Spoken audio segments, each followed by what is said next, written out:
Our next question has overlap with GCSE physics. We're given a velocity time graph for a cyclist riding along a straight road, and we're asked for how long during this ride did the cyclist travel at a constant velocity. So if we look at the axes here, our constant velocity is when the y-axis value is not changing. So it is this section here. So I need to find my time where he starts moving at a constant velocity and where he finishes moving at a constant velocity, and that's between 12 and 20 seconds, so a total of 8 seconds. Then I'm asked to work out the acceleration of the cyclist 10 seconds after the start of the ride. Now that's the instantaneous acceleration because it's at a specific point. So normally what I would do is I would find 10 seconds, I would draw a tangent to the curve at that point, and then I would find the gradient of that tangent. Helpfully though, we already have this straight line drawn for us, so I can just find the gradient of this straight line. And what I want to do for my acceleration is I want to find my change in y divided by my change in x. And I make sure I'm consistent. I use the same point as point 1 and point 2 for both x and for y. So y1 here is 12 and y2 here is 8. And then x1 here is also 12 and x2 here is 6. So my change in y over my change in x is 4 over 6, which is 2/3 meters per square second. And I just asked myself a common sense check. Does this make sense? Well, the gradient is positive, and that's what I see on my graph. So it seems I've probably got these things the right way around. Third, I'm asked to work out the total distance travelled by the cyclist.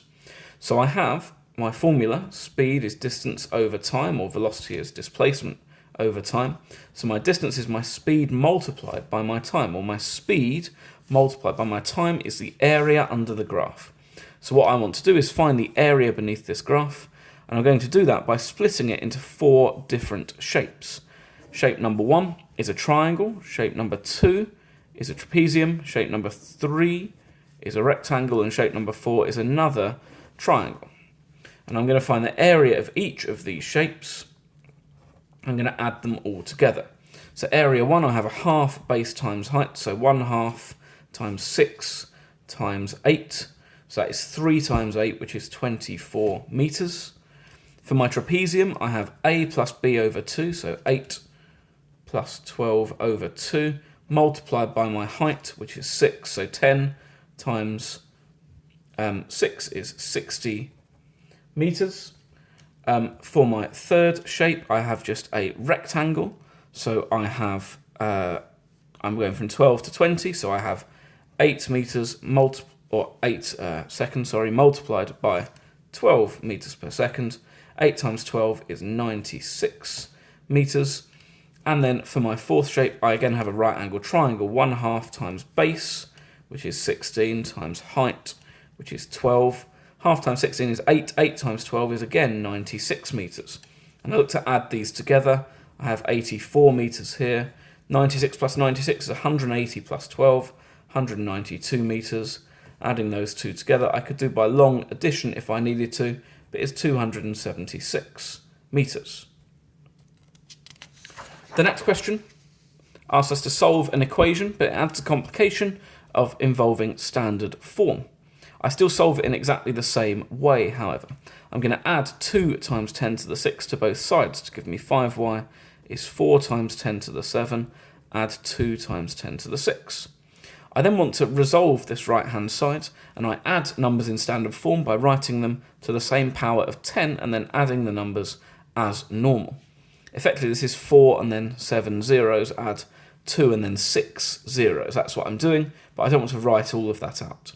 So I'm going to write 5y is equal to, and then I'm going to say 10 to the 7 is the same as 10 times 10 to the 6.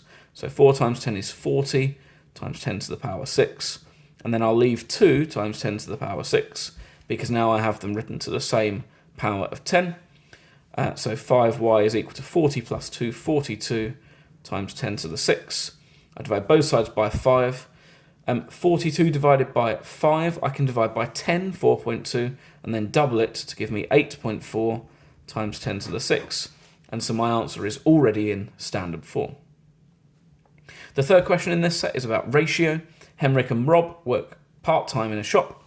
In a normal week, the ratio of what Henrik earns to what Rob earns is 3 to 2. In the week before Christmas, they each receive a £20 bonus. The bonus means that the ratio of what Henrik earns to what Rob earns becomes 4 to 3. How much does Henrik earn in the week before Christmas? So the way that we approach this, and any ratio question where we're adding some values to change the ratio, is we say, okay, well, let's say that the multiplier here is x. So normally Henrik earns 3x and Rob earns 2x amount of money.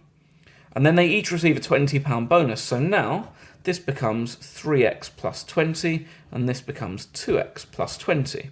And we know that the ratio of 3x plus 20 to 2x plus 20, what Henrik earns at Christmas and what Rob earns at Christmas, is equal to 4 to 3.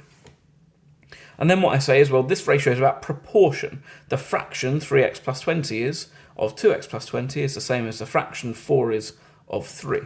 So I write 3x add 20 over 2x add 20 is equal to 4 over 3. The proportions are the same. I'm going to multiply both sides by 3, 9x add 60, both sides by 2x add 20, 8x add 80. Subtract 8x from both sides, subtract 60 from both sides, I get x is equal to 20. And then I go back to the question, how much does Henrik earn in the week before Christmas? So I want 3x plus 20. 3x is 60, plus 20 is equal to £80. So he earns £80. And that's the next few questions dealt with.